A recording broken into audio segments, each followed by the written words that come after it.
Mi'eessuudhaan beekamu ijoolleen dibataa, rakkaatanis ganaa jiraatu jireenya mijataa. Akka har'aa kanaatti nafuu haalli jijjiirama, qulqullootaafis barri dhufaa misiraachoon himaa. Hin faarsina gooftaa Yesuus kana faarfachuudhaan ni kama. Hin faarsina gooftaa Yesuus kana faarfachuudhaan ni kama. Hin faarsina gooftaa Yesuus kana faarfachuudhaan ni kama. Hin faarsina gooftaa Yesuus kana faarfachuudhaan ni kama.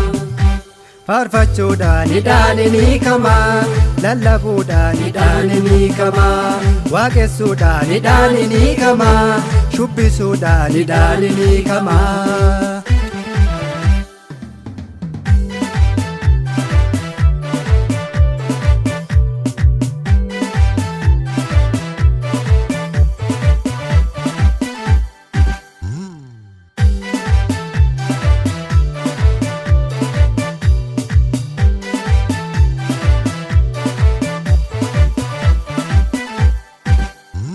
Harkaan miila dhabnus hin faarsinaa manadaa keessatti, homaa miti silaas biyyi lafaa rakkinaan beekamte.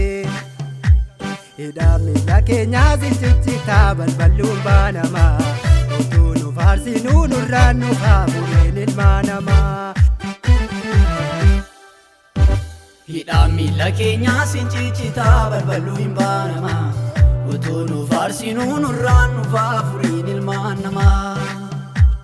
Hin faarsina gooftaa Yesuus kana faarfachuudhaan ni kama. Hin faarsina gooftaa Yesuus kana faarfachuudhaan ni kama.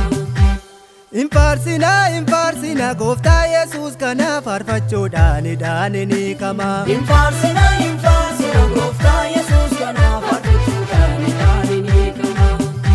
Faarfachuudhaan ni kama, lallabuudhaan ni kama, waaqessuudhaan ni kama, shubbisuudhaan ni kama.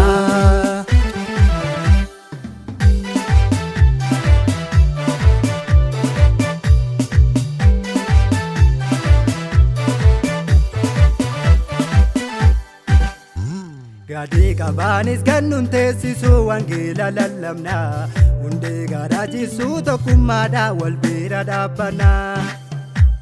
Walharkaa fuudhaniitu faarsanii Phaawulosiif Sillaasee, gadalkan walakkaa isaaniif dhufee gooftaan Yesuusee.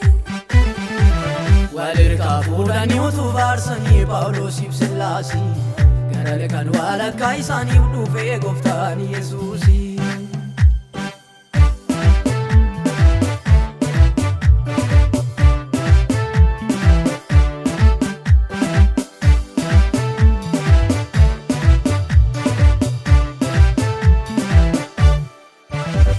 Abidda keessattuu hin faarfatu ijoollee Waaqayyoo, jara dursee gidduutti argame ergamaa Waaqayyoo.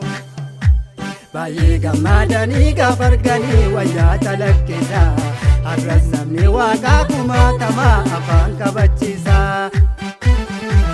Baay'ee gammadanii gaafa arganii wayyaa calaqqisaa, har'as namni Waaqaa kumaatamaa afaan qabachiisaa.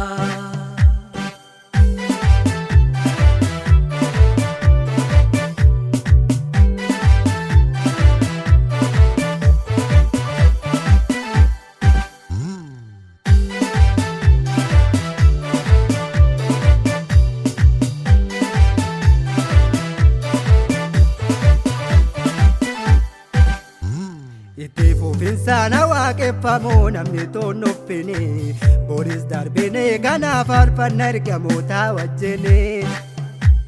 Yaaddoo har'aa kunis hin dabarti yeroodhaan maleessa, abdiin sochoonee olii qabna bantii Waaqaa keessa. Yaaddoon har'aa kunis hin dabarti yeroodhaan maleessa, abdiin sochoonee olii qabna bantii Waaqaa keessa.